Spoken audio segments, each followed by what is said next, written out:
This is Jennifer Gonzalez welcoming you to episode 224 of the Cult of Pedagogy podcast. In this episode, I am going to share some thoughts about teachers crying in the classroom.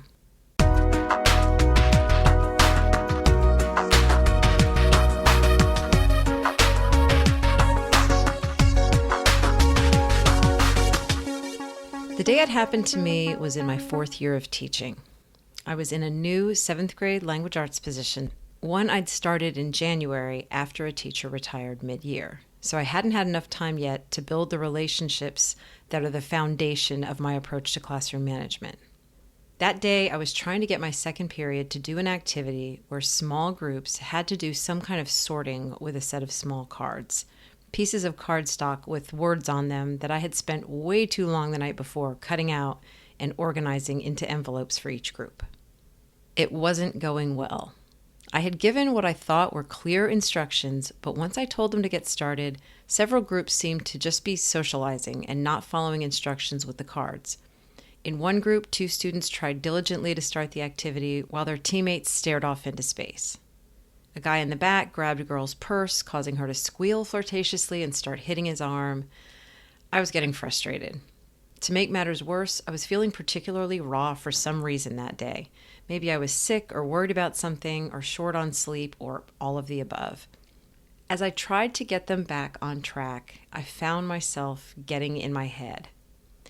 They would never act this way in Tony's class, I thought, like I often did, comparing myself to my much more experienced mentor down the hall. They don't like me. They don't respect me. I saw a pair of students laughing and I immediately assumed they were laughing at me. They think they can get away with anything, I thought. They think I'm a joke. I need to be tougher. With these thoughts taking over, I'm sure my body language got more defensive, more desperate. At some point, after one final attempt to get their attention, someone knocked a desk over and the class erupted in laughter. That's when I yelled. I don't remember what I said, but it was loud enough to completely shut down all conversation. They sat in stunned silence while I ranted for another 20 seconds or so, and then for a moment, I just looked at them and they looked back at me. With cortisol and adrenaline flooding my body, what came next was a wave of shame. Even though they were finally quiet, I hated that I had to lose control to make that happen. I hated what I had just turned into. And that's when I felt the tears coming. I turned and walked out of the room. I knocked on the door of the teacher across the hall, asked her to keep an eye on my class, then made a beeline to the staff bathroom down the hall, locked myself inside, and finally let it all out. I stayed there until the end of the class period, about 15 minutes. I didn't care what happened. If I got fired, oh well. I only cared about 2 things. Number 1, not going back to that class, and number 2, not being seen. Crying in front of your students, or barely making it out of the room before you do, like I did, can be a humiliating experience. I'm not talking about the kind of crying that happens when you're moved to tears by a poignant story or you react to upsetting personal news. Those human moments can actually bond you to your students. I'm talking about the kind that comes from frustration, shame, anger, or loss of control. It might be something you experience as a new teacher, but it can also happen well into your career. Regardless, if it happens to you, it can shake you up pretty good. And in today's episode, I'll share a few thoughts that might help. Before I do, I'd like to thank EduBadges for sponsoring this episode. Are you seeking a professional development experience that truly resonates with your teaching journey? Discover EduBadges, your destination for personalized, flexible learning. Choose from a library of over 270 badges aligned with the ISTE standards for educators. Whether you're looking to enhance classroom management, integrate technology, or sharpen those Tier 1 instruction skills, EduBadges covers it all. It's straightforward. Select badges that align with your goals, learn at your own pace, and celebrate your progress. Each badge you earn is not just a symbol of achievement, but a stepping stone toward practical classroom applications and improved student outcomes. And every badge you earn can be redeemed for valuable contact hours or even graduate credit. Visit edubadges.com today. That's EDGEUBADGES.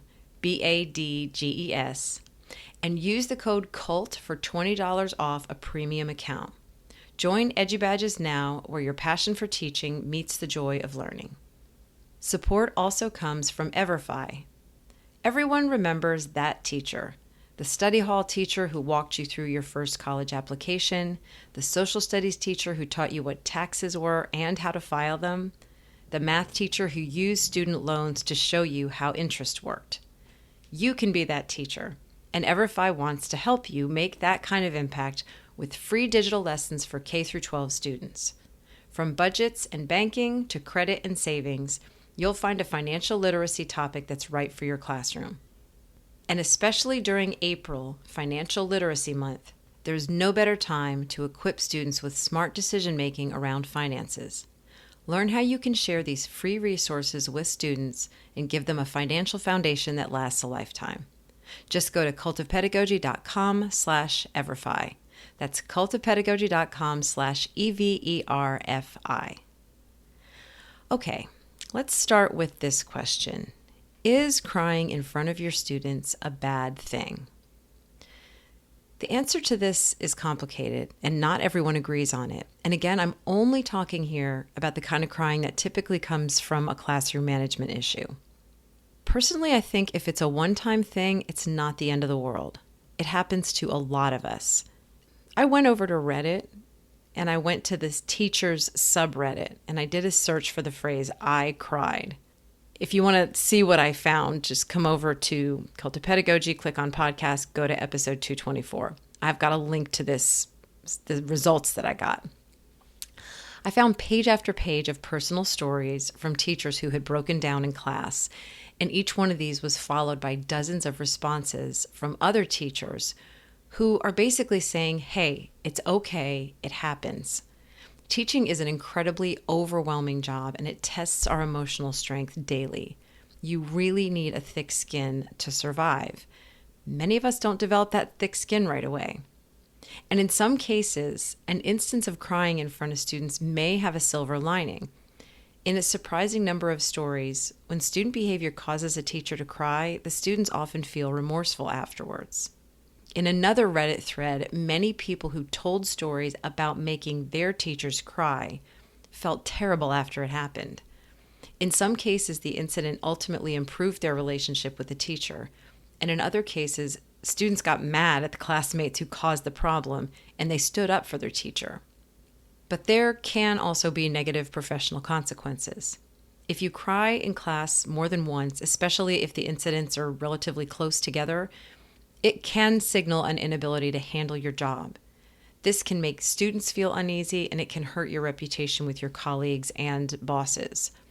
In a 2018 survey of over 2,000 CFOs, 44% of them said crying at work too often can undermine career prospects, and 26% said any crying at work would cause people to perceive you as weak or immature. Another study in the same year, this one specifically focusing on women, reported that crying at work might not hurt your reputation if coworkers think you're dealing with a difficult personal issue or a tough situation at work. But if not, it is more likely to make them think you are weak, unprofessional, or manipulative.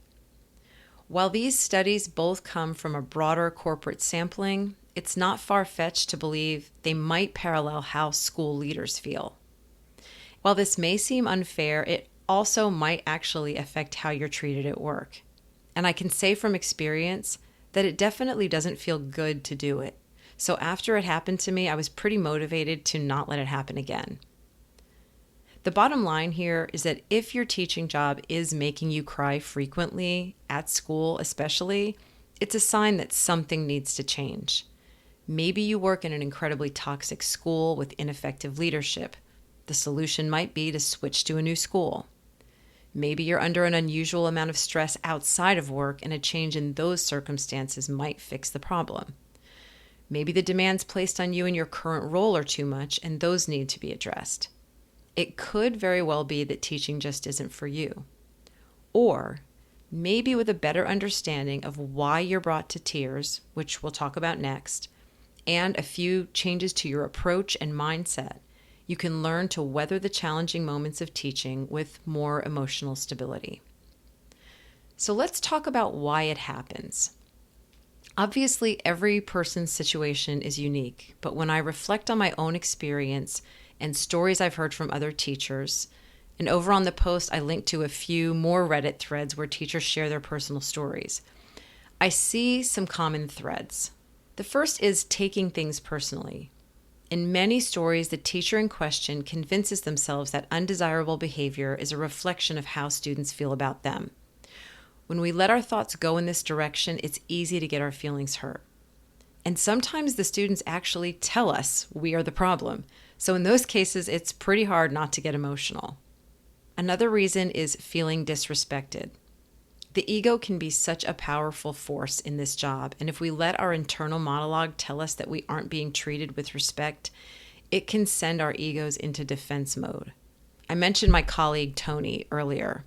One especially strong trigger for me was if any of my students ever said something like, "We would never get away with this in Mr. Miller's class." This made me feel weak and ineffective, which tended to make me go overboard with a fresh, new, mean teacher attitude. And doing that only elevated my emotions more.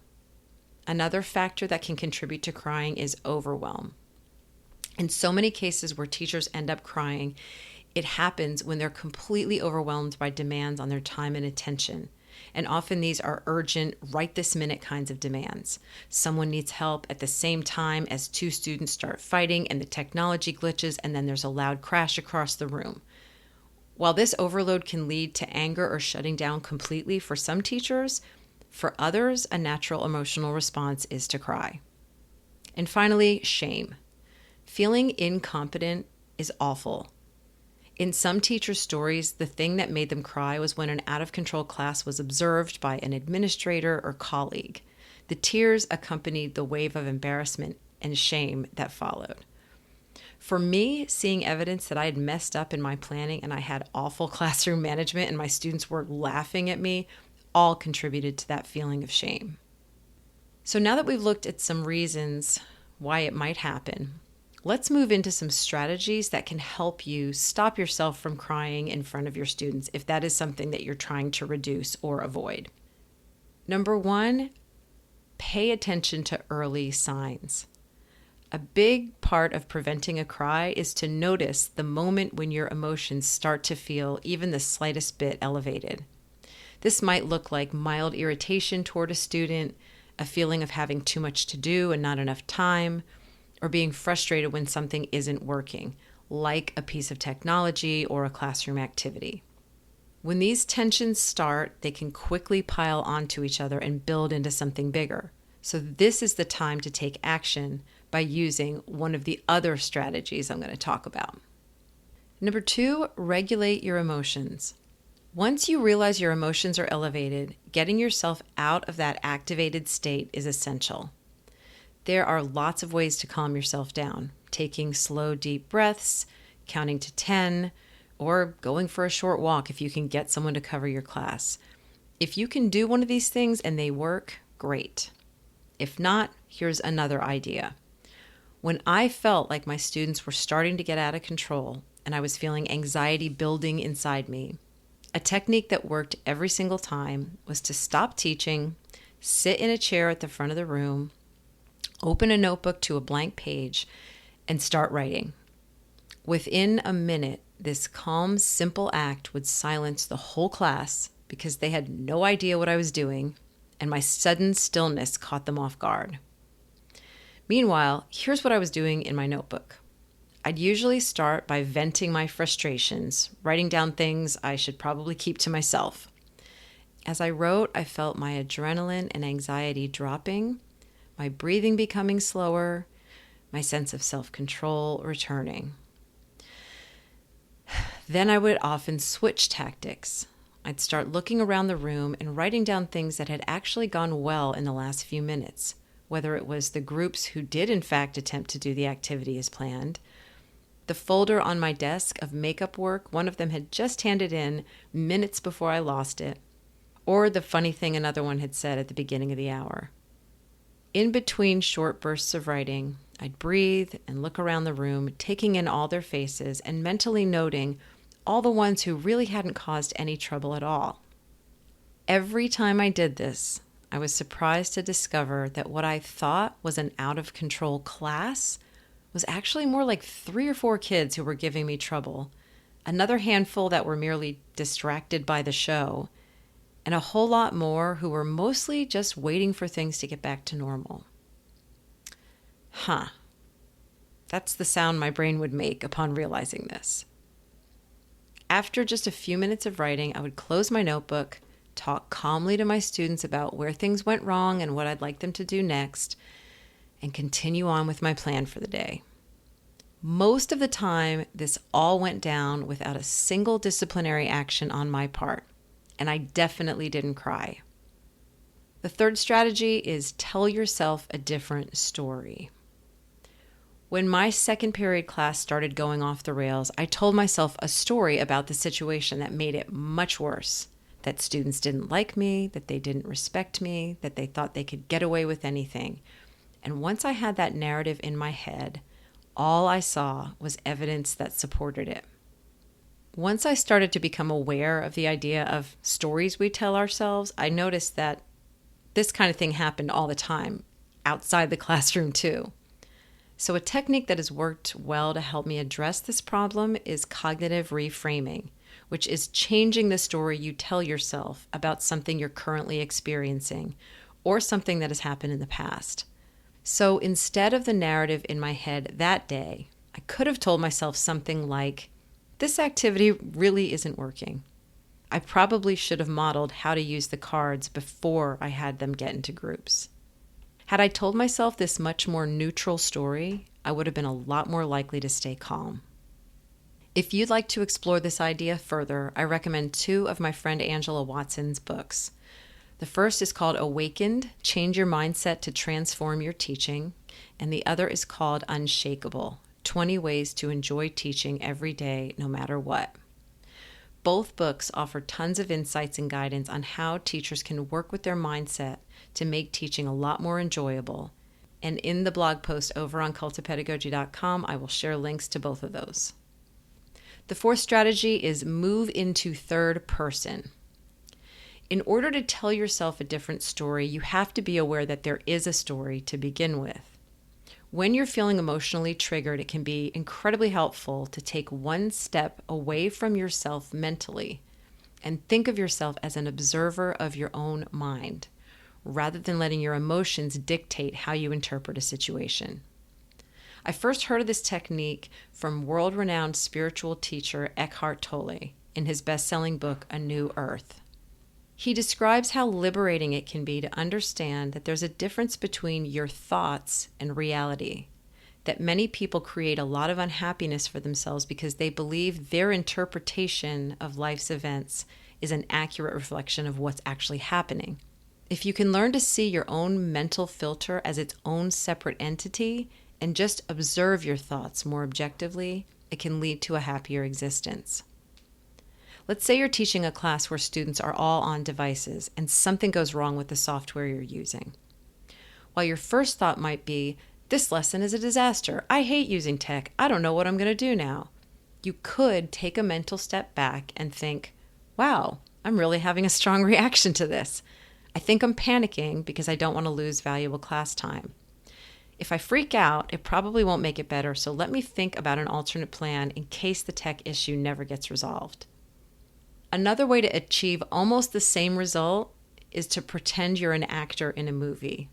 This technique, which comes from behavioral psychologist Denise Dudley, will basically have the same outcome, which is to move yourself outside of the scenario and create just enough emotional distance to allow you to handle things more calmly and objectively. And then the fifth strategy is to approach situations with curiosity and care. Rather than taking things like challenging behavior personally or seeing students as the enemy, if you shift to an attitude that is more curious and caring, it can keep your own emotions from flaring up. By doing this, it makes students seem less threatening, it moves the focus off of yourself, and it helps get you into problem-solving mode. Suppose I give instructions to my students and one of them ignores me. I could interpret that as disrespectful or rude, or I could try to assume the least harmful intent and ask myself what might be causing the problem. Is she preoccupied with something? Did she simply not hear me? Even if she did do it on purpose, if I actually am the target of her behavior, I can still take a more curious, caring stance. Is she upset with me? And if so, why? What needs to happen to repair our relationship? Getting yourself into this mindset is an example of unconditional positive regard, a stance that communicates to students that they have value no matter what, and it can have a powerfully positive effect on your classroom climate. To learn more about unconditional positive regard, listen to episode 214. This approach will come a lot more naturally if you get to know your students as well as you possibly can. If you have a more complete picture of who a student is, what they're dealing with outside of school, and what they care deeply about, you'll be much more likely to give them the benefit of the doubt on their off days. Over on the blog post for this episode, I share a 4-part system for getting to know your students. It gives you excellent strategies for building relationships with students and continuing to grow them all year. If this advice makes you bristle, if you're thinking, but some kids really are rude and disrespectful, why should I tolerate that? Know that I'm not urging you to be a doormat. I'm offering a different way to react that keeps you in control of the situation and helps you make smarter decisions. By letting your emotions take over every time a student acts up, you're letting them dictate your moods. You can still give consequences for undesirable behavior, but doing it with less emotional intensity will feel a lot better. The day after my incident, I spent a few minutes talking to my second period about what had happened. Although they hadn't seen me cry, I wanted them to know that I had kind of lost it, that I was a little embarrassed, and that it made me realize I needed to get better about communicating expectations and giving clearer instructions. Then we moved on, and it never happened again. Teaching is an incredibly intense, vulnerable job. Even if you've been in the classroom for decades, you'll still have days that threaten to take you down emotionally. It's not a career for the faint of heart. But with a few mental tools in your back pocket, you can meet those days head on and get back to the creative, dynamic, life-changing work you signed up to do.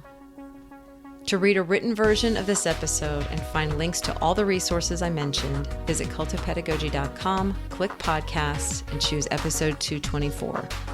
To get a bi-monthly email from me about my newest blog posts, podcast episodes, courses, and products, sign up for my mailing list at cultofpedagogy.com/subscribe. Thanks so much for listening, and have a great day.